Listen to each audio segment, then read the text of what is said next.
Bismillahirrahmanirrahim. Rabbi syrah li sadri wa yassir li amri wahlul 'uqdatam min lisani yafqahu qawli. Rabbi zidni ilma warzuqni fahman. Sahabat channel santri yang dirahmati oleh Allah Subhanahu wa taala. Jadi permasalahan kita malam ini adalah tentang permasalahan awamil. Ya. Apa itu awamil?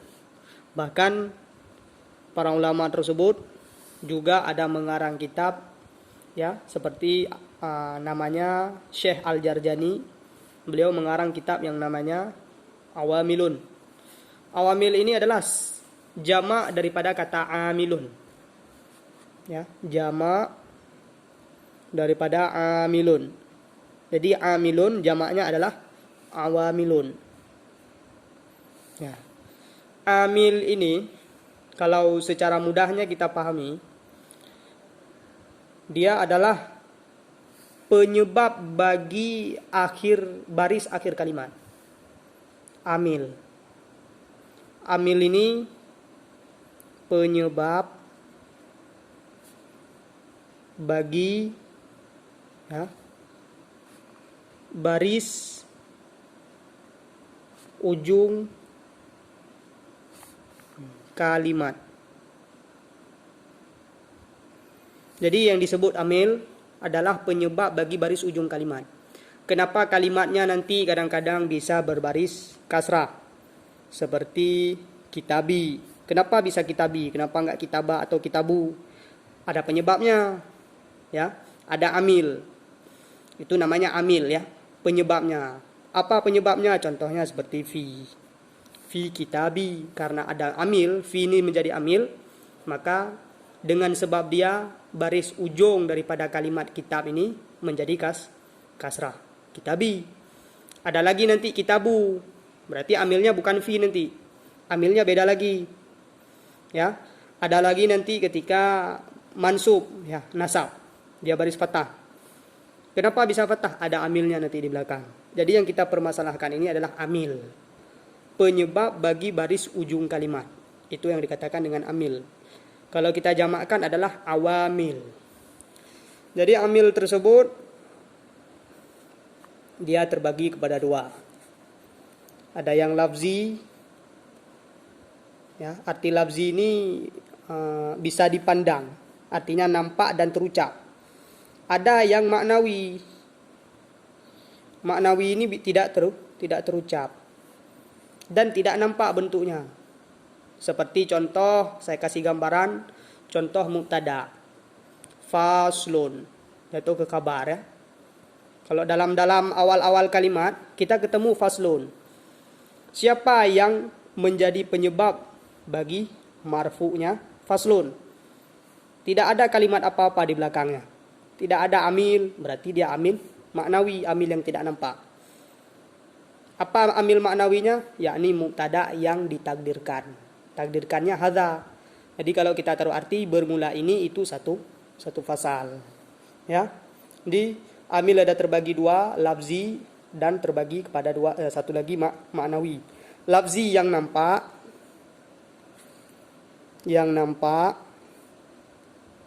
sedangkan maknawi yang tidak nampak.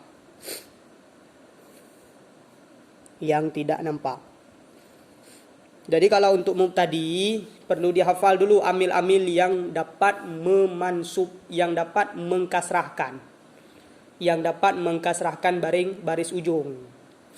Ya, jadi sebelum kita membahas permasalahan itu, permasalahan amil, ada hal yang paling penting sebelum itu yang perlu kita bahas, yakni permasalahan i'rab. Apa itu i'rab? I'rab ini dia adalah sebuah penyebab yang disebabkan oleh amil. Ya, amil adalah pekerja dan korbannya adalah i'rab.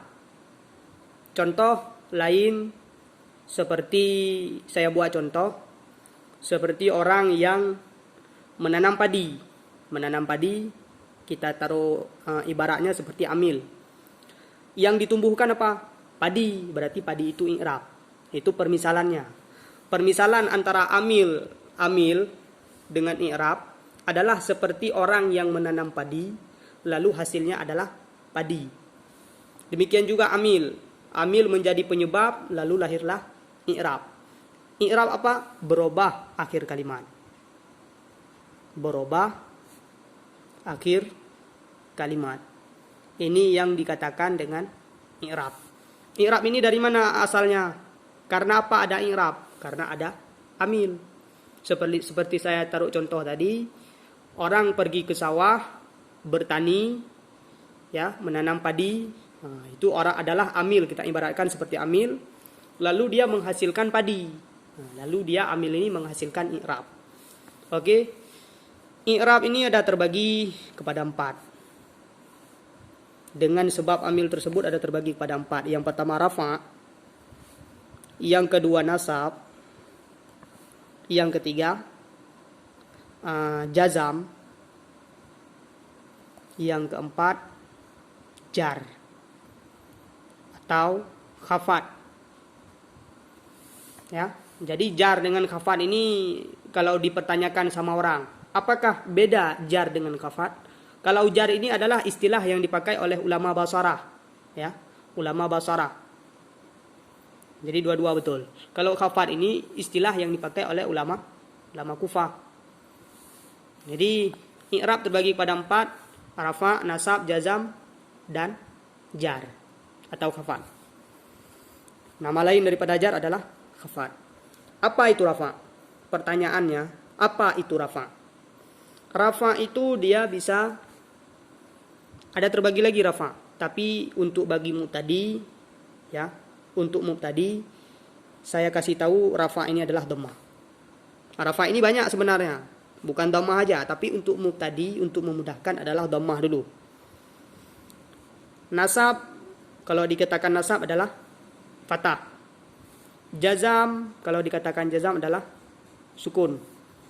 Jar, baris kasrah. Coba lihat contoh seperti ini. Qala Muhammadun. Ya.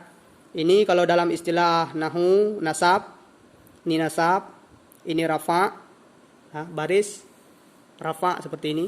Nah, rafa. Ini nasab, ini nasab, ini rafa. Nasab, nasab, rafa, nasab, nasab, rafa. Ya. Nanti bisa dites sendiri di rumahnya masing-masing. Buka kitab atau buka Quran, coba dipraktekkan itu.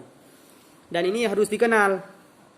Karena agak susah kita mempelajari nahwu kalau tidak mengenal ini. Jadi saran saya untuk dapat mengenal yang mana rafa, nasab, jazam, dan jar, itu dipraktekkan sendiri di dalam rumahnya. Dia buka kitab atau dia buka Al-Quran yang ada barisnya. Kemudian dia sebutkan satu persatu. Ini contoh seperti ini. Nasab, nasab. Seperti tunjuk ikra juga. Nasab, nasab, rafa, nasab, nasab, rafa. Kalau misalnya ada baris kasrah di sini. Jar. Ada baris jazam, sukun ya. Misalnya sukun, jazam. Sebut kayak gitu. Ini cara yang paling mudah untuk kita mengenal rafa dan nasab. Ya. Jadi kalau rafa, ya ini satu lagi. Kalau rafa, raf'on, dia biasanya disebut dengan marfu, ya. Nasab, mansub. Jar, majrur. Ini istilah-istilah nahwu. Jazam, majzum. Ya. Rafa, marfu, nasab, mansub, jar, majrur, jazam, majzum. Diulang-ulang setiap hari ini. Rafa, marfu, nasab, mansub, jar, majrur, jazam, majzum. Rafa, marfu, atau dibalik-balik, marfu, rafa, mansub, nasab, majrur, jar, majzum, jazam. Ya. Jadi inilah landasan daripada ilmu nahwu, mengenal i'rab, ya. Mengenal i'rab dan pembagiannya. Apa itu rafa, apa itu nasab, apa itu jazam, apa itu jar. Jadi ini kita ulang-ulang nanti di rumah. Bagi orang yang yakin untuk belajar, insya Allah bisa. Jadi apa yang saya himbaukan di sini, coba dilaksanakan sendiri di kamarnya masing-masing. Dia sebutkan satu persatu. Ini fathah, ini nasab. Atau ulang, ini mansub, ini marfu, mansub, marfu, majzum, majrur. Nah, seperti itu ya. Coba dipraktekkan. Ini memang susah untuk pemula. Untuk pemula nanti kalau misalnya sudah terbiasa, sangat mudah sekali itu. Oke, di sini saja, insya Allah berkah. Nanti kita sambung di episode selanjutnya. Wallahu a'lam bishawab.